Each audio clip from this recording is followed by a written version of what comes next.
अस्सलाम वालेकुम। मेरा नाम है मुजाहिद हसनैन और आप देख रहे हैं स्टार्टिंग आउट विद प्रोग्रामिंग। इस लेक्चर के अंदर हम डिस्कस करेंगे बैकग्राउंड और प्रॉब्लम स्टेटमेंट। इससे पहले हमने देखा था कि हम अपने प्रपोजल के अंदर टाइटल कैसे लिखेंगे और उसका एब्स्ट्रैक्ट जो है हम वो कैसे लिखेंगे। अब थर्ड पेज के ऊपर प्रपोजल जो टेम्पलेट है वहां पे हमें दिया गया टेबल ऑफ कंटेंट। अब टेबल ऑफ कंटेंट जो है आपको मैन्युअली लिखने की जरूरत नहीं है।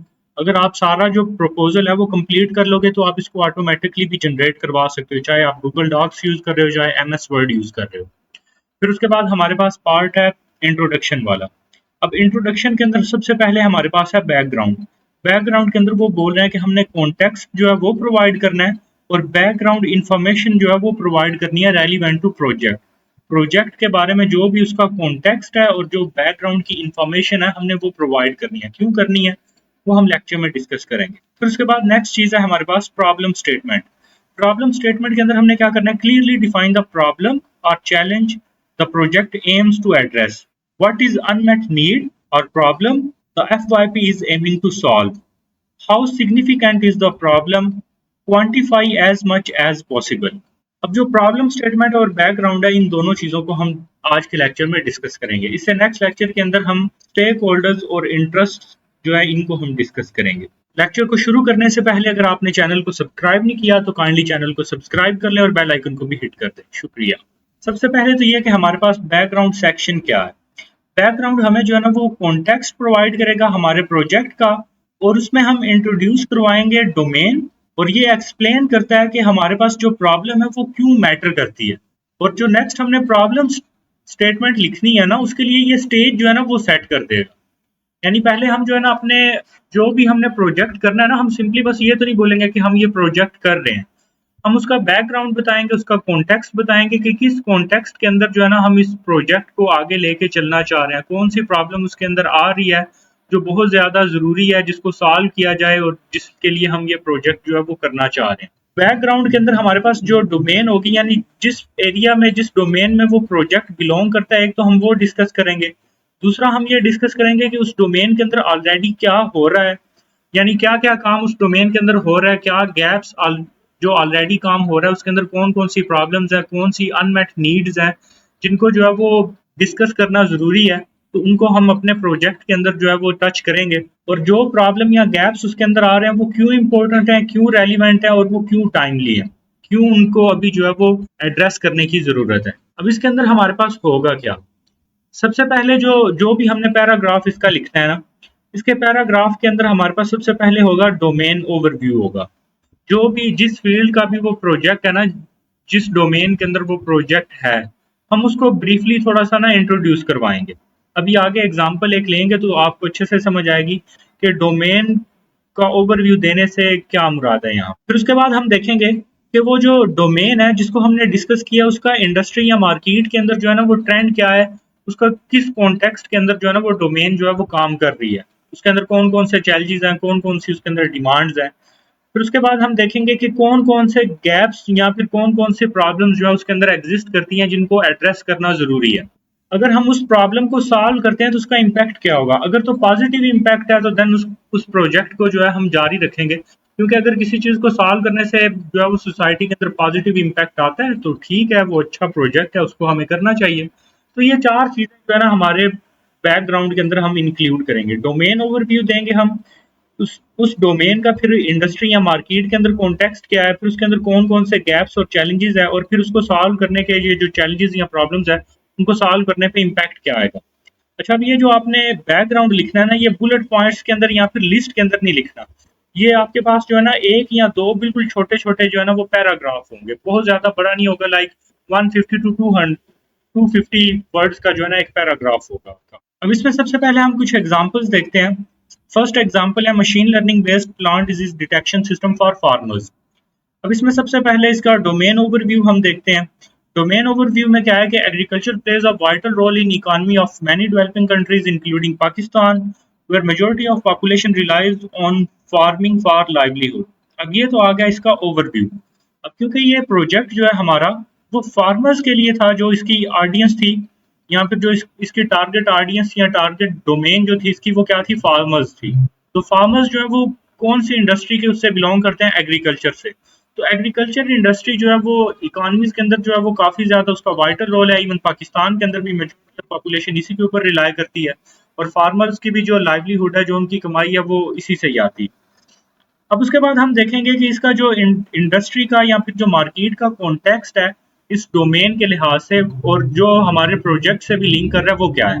अब उसमें यह है कि one of the persistent challenges faced by farmers is early detection and diagnosis of plant diseases which significantly affects crop yield and quantity।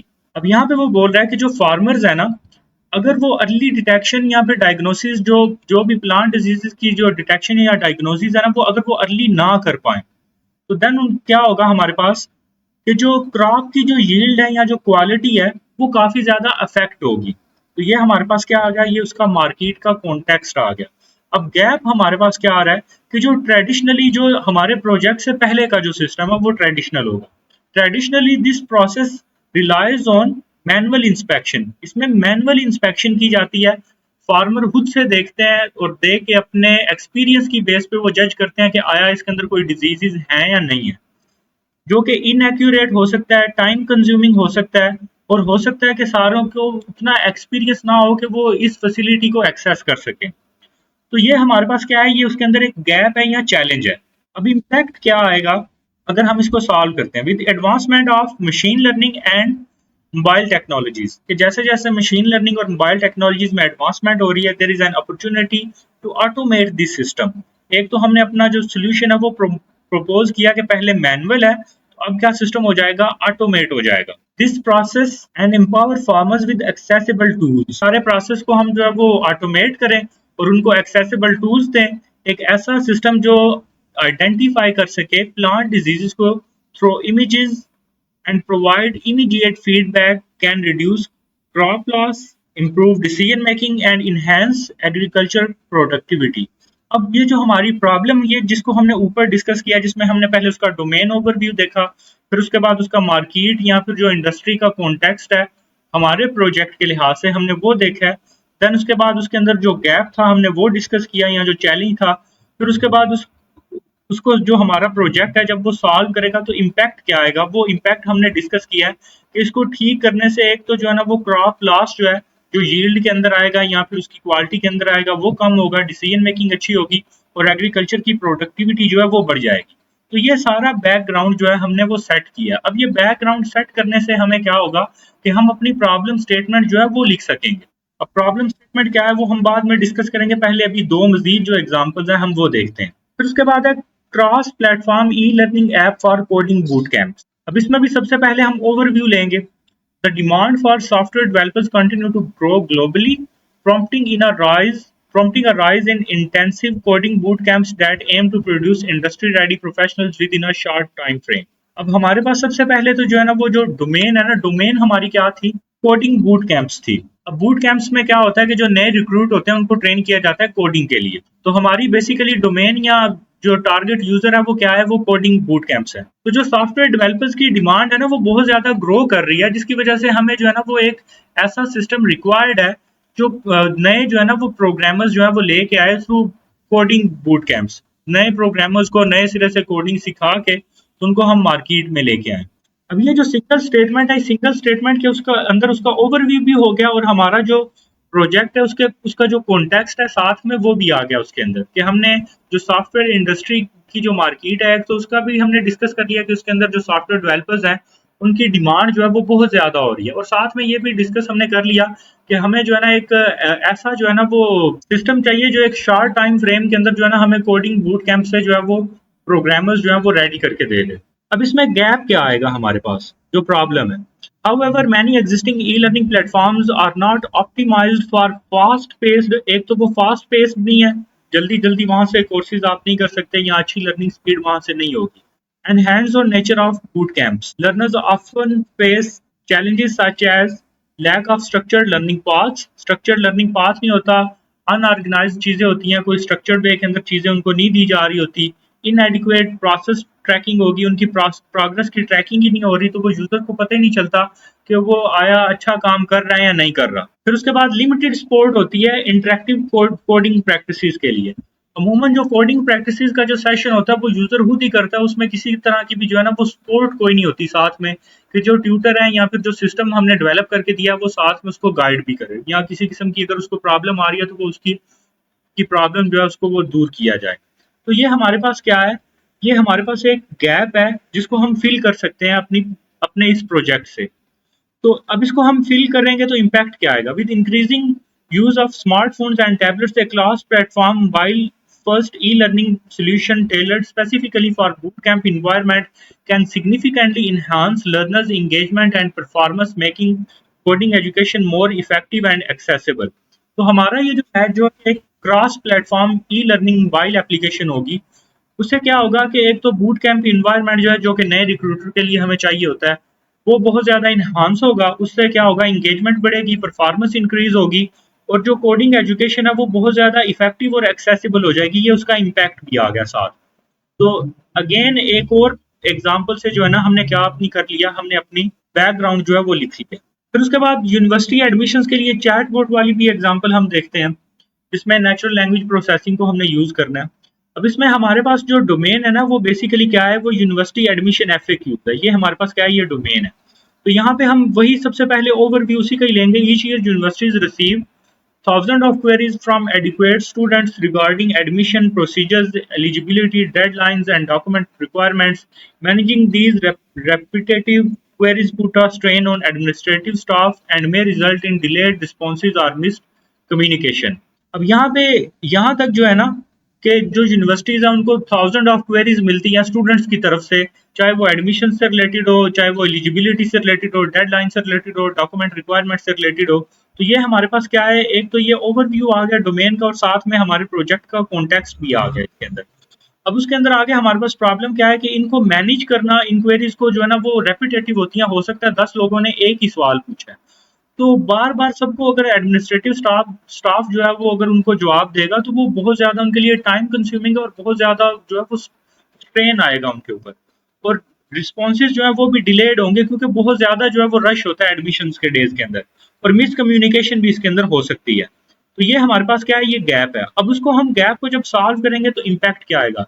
अब वो बोल रहे हैं in the digital age where instant information is expected, the integration of intelligent conversational agent can greatly improve the user experience। एक तो ये कि user experience जो है वो improve हो जाएगा, एक impact ये आएगा। Natural language processing based chatbots are now being used in various sectors to automate the customer support। Implementing such a chatbot for university admissions can offer round the clock assistant। एक impact ये आ जाएगा कि 24/7 जो है वो assistance मिलेगी। Reduce workload on staff का जो workload है वो भी कम होगा। Ensure timely and accurate information delivery to applicants। तो साथ में जो हमारा वो जो भी सोल्यूशन है उस गैप के ऊपर जब हम वो देंगे उसका इम्पैक्ट क्या आएगा साथ में वो भी हमने बता दिया। तो इससे हमारा एक अच्छा बैकग्राउंड जो है वो प्रॉब्लम स्टेटमेंट लिखने के लिए बन के आ जाएगा। अब यहाँ पे जो कुछ चीज़ें हैं, जो टिप्स हैं वो जो फॉलो करनी है हमने बैकग्राउंड लिखते हुए, कि हमने रियल डाटा को यूज़ करना है और फैक्ट को यूज़ करना है। अब ये ना हो कि जैसे वो प्लांट डिजीज वाली है, वो वैसे तो रियलिटी में प्रॉब्लम ये एग्जिस्ट करती है, लेकिन हम ये ना हो कि अपनी तरफ से एक प्रॉब्लम लिख दें जो रियलिटी के अंदर एग्जिस्ट ही ना करती हो। तो हमने रियल डाटा और फैक्ट्स जो है उनको यूज करना है। फिर उसके बाद ये है कि हमने जो जो भी यहाँ पे बैकग्राउंड के अंदर जो है ना वो हमने लिखा है ना, वो प्रॉब्लम स्टेटमेंट के अंदर रिपीट नहीं होना चाहिए। और दूसरा, अगर आपने देखा हो तो ऊपर हमने जो प्रॉब्लम का जो हमने सोल्यूशन बताया उसके अंदर हमने कोई भी बहुत ज्यादा टेक्निकल डेप्थ के अंदर नहीं गए, क्योंकि वो हम आगे लिखेंगे मेथोडोलॉजी के अंदर। जब हम मेथोडोलॉजी वाला पार्ट लिखेंगे ना तो उसके अंदर हम उसको जो है वो डिटेल के अंदर डिस्कस करेंगे। अब उससे नेक्स्ट हम आ जाते हैं प्रॉब्लम स्टेटमेंट के ऊपर, कि प्रॉब्लम स्टेटमेंट क्या है और उसको हम कैसे लिखेंगे। सबसे पहले तो ये कि प्रॉब्लम स्टेटमेंट एक हमारे पास प्रिसाइज फोकस्ड डिस्क्रिप्शन होगी जो भी इशू हमारा प्रोजेक्ट जो है वो सॉल्व करने के लिए एम कर रहे हैं। और इसके अंदर हम क्या करते हैं कि हम अनमेट नीड्स जो है, जो हमारा प्रोजेक्ट जिन नीड्स को जो है वो फुलफिल करेगा, एक तो वो हम डिफाइन करेंगे, और फिर वो मैटर क्यों करती हैं साथ में हम ये भी बताएंगे। इसके स्ट्रक्चर के अंदर हमारे पास क्या चीजें होंगी, अनमेट नीड होगी कोई एक, जो भी गैप, जैसे हमने ऊपर वो बैकग्राउंड के अंदर भी डिस्कस किया था कि क्या गैप्स आ रहे हैं जो ऑलरेडी डोमेन या सिस्टम के अंदर मौजूद है। फिर उसके बाद ये है कि इम्पैक्ट उसका क्या है, कि वो कैसे जो है वो इम्पैक्ट करता है लोगों को, ऑर्गेनाइजेशन को या सिस्टम्स को।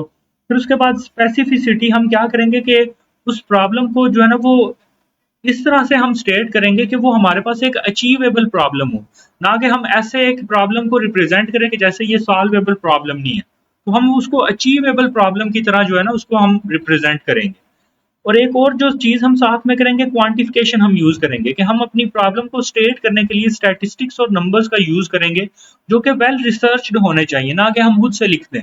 और यहाँ पे क्वांटिफिकेशन से मुराद ये भी है कि मैं ये नहीं लिखूंगा कि जी मोस्टली फार्मर्स को जो है ना ये प्रॉब्लम आती है। मैं साथ में कोई एक नंबर यूज़ करूंगा, लाइक 60% या 70% जो फार्मर्स हैं उनको ये प्रॉब्लम आती है। तो मैंने क्वांटिफिकेशन करनी है। अब हो सकता है कि आप कह रहे हो कि ये क्या फजूल के ये स्ट्रक्चर जो है वो मैं बता रहा हूँ, इनकी तो कोई ज़रूरत नहीं है या ये इतने सिग्निफिकेंट नहीं है। जब मेरा वाइवा हो रहा था तो वहाँ पे मैंने क्वांटिफिकेशन जो है ना एक स्टेटमेंट के अंदर सिर्फ कोई नहीं की हुई थी, बाकी सारी चीज़ों के अंदर की हुई थी, सिर्फ एक स्टेटमेंट के अंदर मैंने क्वांटिफिकेशन नहीं की। और उसी के ऊपर ही मुझे सर्वकार ने पकड़ा कि ये आपने क्वांटिफिकेशन क्यों नहीं की। वो तो भला हो कि मैंने बाकी सब के अंदर क्वांटिफिकेशन की हुई थी।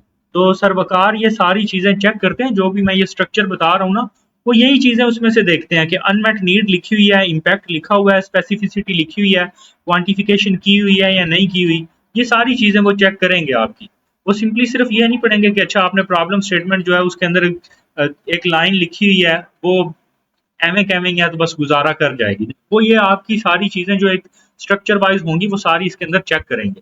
और इसके अंदर हमारे पास जो है ना एक कंसाइज पैराग्राफ होगा, यूजली 100 टू 150 वर्ड्स का होगा, और इसके अंदर टोन हमारी फॉर्मल और ऑब्जेक्टिव होगी। अब इसकी भी कुछ एग्जांपल्स देखते हैं। सबसे पहले वही मशीन लर्निंग वाला जो हमारा है, machine learning based plant disease detection system for farmers वाला। अब इसमें हमारे पास क्या होगा कि जो रूरल एरियाज के अंदर फार्मर्स हैं, अब सबसे पहले इसके अंदर हमने जो हमारी अनमेट नीड है हमने वो बतानी है। फिर उसके बाद उसका जो इम्पैक्ट है हमने वो बताना है। और जो भी स्टेटमेंट्स हमने लिखनी है वो क्वांटिफाइड स्टेटमेंट्स होनी चाहिए। और दूसरा ये है कि हमने इसकी फिर स्पेसिफिकेशन भी करनी है कि हम उस प्रॉब्लम को एज अचीवेबल प्रॉब्लम जो है ना हम ये बताएं। तो सबसे पहले तो हम ये देखते हैं कि farmers in rural areas often lack access to agriculture experts and resources needed for early detection of plant diseases. अब अगर आप देखो ना तो जो बैकग्राउंड के अंदर हमने प्रॉब्लम लिखी थी ना, तो वो यहाँ पे हमने वो रिपीट सेम नहीं उसको किया, यहाँ पे थोड़ा सा उसको हमने स्पेसिफाई किया कि एक तो एग्रीकल्चर एक्सपर्ट्स कोई नहीं होते और दूसरा साथ में रिसोर्सेज भी कोई नहीं होते। तो ये हमारे पास क्या है, एक अनमेट नीड भी है, एक कि हमारे पास क्या है, ज़रूरत क्या है, एक्सपर्ट्स की है और रिसोर्सेज की है। और फिर उसके बाद ये भी है कि जो ट्रेडिशनल मैनुअल डायग्नोसिस मेथड्स हैं, जिससे हम ये देखते हैं कि उसके अंदर जो प्लांट्स के अंदर डिजीज है या नहीं है, और नॉट ओनली टाइम कंज्यूमिंग, एक तो वो टाइम कंज्यूमिंग है और वो ह्यूमन एरर भी उनके अंदर आ सकता है, क्योंकि अमूमन उनके अंदर कोई एक एक्सपीरियंस पर्सन जो है वो चेक करता है, और इंसान जो है उसके अंदर हमेशा ह्यूमन एरर का चांस रहता है, और वो टाइम टेकिंग भी होगा बहुत ज्यादा। अब ये हमारे पास जो है ना प्रॉब्लम कह लें आप इसको, या फिर एक अनमेट नीड इसको कह लें, ये हमारे पास आ गई। फिर उसके बाद इसका इम्पैक्ट क्या है। As a result farmers frequently misdiagnose, हो सकता है जो है वो प्रॉब्लम हो और उसको वो कंसिडर करे कि इसके अंदर कोई भी डिजीज नहीं है। हो सकता है कि डिजीज है ही नहीं और वो कह दे कि इस प्लांट के अंदर जो है वो डिजीज है। तो फार्मर्स जो है frequently misdiagnose diseases or detect them too late, leading to significant crop loss and reduced income. तो ये उसका आ गया इम्पैक्ट। अब हमारे पास दो चीजें तो हो गई, एक तो ये है कि हमारे पास अनमेट नीड आ गई, उसका इम्पैक्ट क्या है वो आ गया। दो चीजें रह गई हैं जिसमें हमने स्पेसिफिकेशन करनी है और साथ में हमने जो है ना वो क्वांटिफिकेशन भी करनी है। तो यहाँ पे हमने लिखा है, according to food and agriculture organization, plant diseases account for up to 40% of global crop losses annually. तो ये हमारे पास एक तो ये कि क्वांटिफिकेशन होगी कि जो फूड एंड एग्रीकल्चर ऑर्गेनाइजेशन है उसके मुताबिक जो प्लांट डिजीजेज है ना, वो तकरीबन एनुअली जो 40% जो भी जितनी भी फसलें ज़ाया होती हैं ना उसमें से 40% जो है वो डिजीजेज की वजह से होती है। तो ये हमने क्या किया, ये क्वांटिफिकेशन की है। अब हम स्पेसिफिकेशन करेंगे कि कैसे हम इस प्रॉब्लम को जो है ना वो अचीवेबल बना सकते हैं। There is clear need for a cost effective user friendly solution that assist farmers, जो फार्मर्स को असिस्ट करे in identifying plant diseases accurately and promptly without relying on expert intervention. अब यहाँ पे हमने क्या किया कि इस प्रॉब्लम को हमने क्या किया कि एक इसको स्पेसिफाई किया, इसको अचीवेबल जो है ना वे के अंदर हमने इसको प्रेजेंट किया। और आपको ये भी समझ आ गई होगी कि जो हमने ऊपर बैकग्राउंड डिस्कस किया था उससे ये टोटली जो है वो डिफरेंट अप्रोच है। एक और एग्जांपल देखते हैं इसकी हम। अब यहाँ पे सबसे पहले coding boot camps are fast paced intensive training programs but most existing e-learning platforms are not optimized for such accelerated learning environments। अब सबसे पहले यहाँ पे हमारे पास आ गया एक अनमेट नीड कि जितने भी एग्जिस्टिंग ई लर्निंग प्लेटफॉर्म्स हैं वो बूट कैंप्स के लिए जो है ना वो अच्छे नहीं है, यानी जहाँ पे फास्ट पेस्ड लर्निंग होती है ना उसके लिए वो इन्हेंस्ड नहीं है या उसके लिए कि वो कैपेबल नहीं है। तो एक हमारे पास जो है ना एक अनमेट नीड आ गई। Learners often struggle with poor mobile accessibility, a lack of interactive code execution tools, and weak progress tracking। तो ये हमारे पास दूसरी एक जो है वो अनमेट नीड आ गई। अब इसका जो है ना वो इम्पैक्ट क्या आ रहा है और साथ में उस इम्पैक्ट के अंदर ही हमने क्वांटिफिकेशन भी थोड़ी सी की है। अ स्टडी बाय कोर्स रिपोर्ट, ये एक ऑर्गेनाइजेशन है, उसकी एक स्टडी है जो इंडिकेट करती है कि जो 60% ऑफ बूट कैंप स्टूडेंट्स हैं वो मोबाइल डिवाइसेस यूज करते हैं for at least half of their learning time, yet most platforms do not offer full mobile functionality। अब वो यहाँ पे वो बता रहे हैं कि जो बूट कैंप स्टूडेंट्स हैं, जो भी नए लर्नर्स होते हैं वो मोस्ट ऑफ द टाइम जो है ना अपना वो लर्निंग के दौरान मोबाइल को यूज करते हैं। जैसे हम भी अमूमन जो वीडियोस होती हैं वो यूट्यूब की वो मोबाइल से ही देखते हैं, हालांकि बेशक कोडिंग हमने लैपटॉप पे करनी होती है लेकिन फिर भी हम वो मोबाइल से ही देखते हैं। और अगर हमारे पास वो मोबाइल पे ही अगर कोई हमें एक इन्वायरमेंट मिल जाए आईडीई जहाँ पे हम उसको अच्छे से प्रैक्टिस कर सकें और साथ में असिस्टेंट भी हो, लर्निंग भी हो, तो फिर तो हमारी लर्निंग और ज़्यादा फास्ट हो जाएगी। हमें बार-बार लैपटॉप को ओपन नहीं करना पड़ेगा, फिर एक जगह पे हमें एक सीटिंग एरिया भी नहीं चाहिए होगा। हम कहीं भी जो है ना वो अपना मोबाइल को लेके अगर हम कहीं पे जा रहे हैं, कहीं रास्ते पे हैं, कहीं बस में हैं, तो इज़िली हम लर्निंग कर सकते हैं। साथ में हमने क्या किया कि हमने क्वांटिफिकेशन की है, नंबर्स को या फिर स्टैटिस्टिक्स को यूज़ करके क्वांटिफिकेशन भी हमने कर लिया। अब इस प्रॉब्लम की हमने स्पेसिफिकेशन करनी है। This mismatch leads to decreased engagement. एक तो इससे क्या होती है कि डिक्रीज्ड एंगेजमेंट होती है, लर्निंग गैप्स आ जाते हैं और हाई ड्रॉप आउट रेट्स होते हैं। There is pressing need for a cross platform e learning app tailored specifically for boot camp style learning with features like offline access, code evaluation and real time tracking. तो हमने यहाँ पे क्या किया, इस problem को जो हमने ऊपर हमें फेस हमने की, हमने उसकी स्पेसिफिकेशन किया कि उसको हम कैसे अचीवेबल बनाएंगे through our cross platform e learning app tailored specifically for boot camp. I hope so आपको प्रॉब्लम स्टेटमेंट लिखने की समझ आ रही होगी। जब आप अपने प्रोजेक्ट के लिए ट्राई करोगे तो और ज्यादा इसके अंदर आपके लिए बेहतरी आएगी। थर्ड एग्जांपल है इसी के अंदर ही, chatbot for university admission FAQ using natural language processing. अब यहाँ पे भी सबसे पहले हम क्या करेंगे, अनमेट नीड्स जो है वो देखेंगे। Every year university admission offices receive thousands of repetitive queries about deadlines, queries, and procedure. Responding manually to each applicant results in a high administrative workload and delayed responses, especially during peak admission seasons। अब यहाँ पे ये हमारे पास क्या है, ये एक unmet need है। ये हमने एक जो चीज़ है वो अचीव कर ली अपनी प्रॉब्लम स्टेटमेंट के अंदर और साथ में हमारा जो इम्पैक्ट है वो भी इसी के अंदर ही आ गया। फिर उसके बाद यहाँ पे थोड़ी सी क्वांटिफिकेशन है। क्वांटिफिकेशन में क्या है, हमने थोड़ा सा स्टैटिस्टिक्स और रिसर्च को यूज़ किया। तो जो यूनिवर्सिटी ऑफ पंजाब है उसने एक सर्वे कंडक्ट किया था और रिवील किया था कि 73% ऑफ जो स्टूडेंट्स हैं उनकी जो क्वेरीज होती हैं वो रिपीटेड होती हैं और उनको ऑटोमेट किया जा सकता है। Yet most universities lack an intelligent system to handle such interactions। लेकिन जो मोस्टली यूनिवर्सिटीज हैं उनके पास ऐसा कोई सिस्टम है नहीं। तो यहाँ पे हमारे पास क्या बन गया है, एक नीड बन गई है जिसके जरिए हम अपनी इस प्रॉब्लम को अब हम क्या कर सकते हैं, इसकी स्पेसिफिकेशन कर सकते हैं कि कैसे हमारी जो प्रॉब्लम है उससे वो सॉल्व हो सकती है। This creates a communication gap and application dissatisfaction.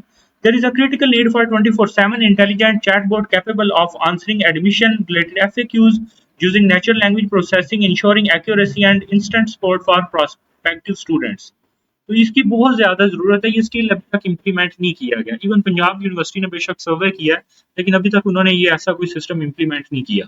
I hope so आपको प्रॉब्लम स्टेटमेंट की भी अच्छे से समझ आ गई होगी। फिर उसके बाद है इसकी कुछ टिप्स। सबसे पहले तो ये है कि focus on single clearly defined problem, avoid bag system like the system is needed without context. अब जैसे हमने पहले ऊपर वो प्रॉब्लम स्टेटमेंट के अंदर पहले अनमेट नीड को हमने दिया, इम्पैक्ट उसका बताया, उसकी क्वांटिफिकेशन की, देन उसके बाद हमने बताया कि सिस्टम क्यों ज़रूरी है। तो ये नहीं करना कि शुरू में ही क्या देना कि जी ये सिस्टम की बहुत ज़्यादा ज़रूरत है। पहले आपने कॉन्टेक्स्ट प्रोवाइड करना है फिर उसके बाद, और कुछ कॉन्टेक्स्ट जो है ऊपर वो जो हमारा बैकग्राउंड होगा उसके अंदर भी जो है वो मौजूद होगा। फिर उसके बाद ये है कि इसके अंदर हमने फैक्ट्स को यूज़ करना है, रिपोर्ट्स को यूज़ करना है, सर्वेज को यूज़ करना है, लॉजिकल रीजनिंग भी हम दे सकते हैं। ताकि जो हम सिग्निफिकेंस या प्रॉब्लम या अनमेट नीड हम बता रहे हैं उसको हम जस्टिफाई कर सकें। और यहाँ पे हम सॉल्यूशन देंगे कैसे, हमने ये नहीं बताना। अगर आप देखो तो ऊपर वो जो तीनों एग्जांपल्स है उसमें हम वो सॉल्यूशन देंगे कैसे हम ये नहीं बता रहे। सिर्फ हमने जो है ना वो प्रॉब्लम को डिफाइन किया है और उस प्रॉब्लम को जो है ना वो ठीक करने की ज़रूरत है। हमने ये एंड पे जो है ना वो जो स्पेसिफिकेशन नीड है ना उसके अंदर हमने एंड पे यही बताया कि इस प्रॉब्लम को ठीक करने की ज़रूरत है। ये नहीं बताया कि हम इसको ठीक कैसे करेंगे कि जी हम इसके अंदर वो जैसे वो मशीन लर्निंग वाले या कि हम एक मशीन लर्निंग जो है वो प्लेटफॉर्म बनाएंगे जो इमेजेस लेगा, इमेजेस को लेकर उनको डिटेक्ट करके देन उसके बाद वो फार्मर को बताएगा। तो हमने कोई सोल्यूशन जो है ना हमने वो नहीं बताया। हमने सिर्फ उसको बताया कि ये प्रॉब्लम है, अनमेट नीड्स है, इसके अंदर हमारे पास जो है ना ये इम्पैक्ट आ रहा है, इसकी क्वांटिफिकेशन ये है और इस प्रॉब्लम को ठीक करने की ज़रूरत है। ये सारी चीज़ें प्रॉब्लम स्टेटमेंट के अंदर आ गई। तो मज़ीद लेक्चर्स के लिए चैनल को सब्सक्राइब कर लें और बेल आइकन को भी हिट कर लें ताकि लेक्चर्स की अपडेट आपको मिलती रहे। शुक्रिया।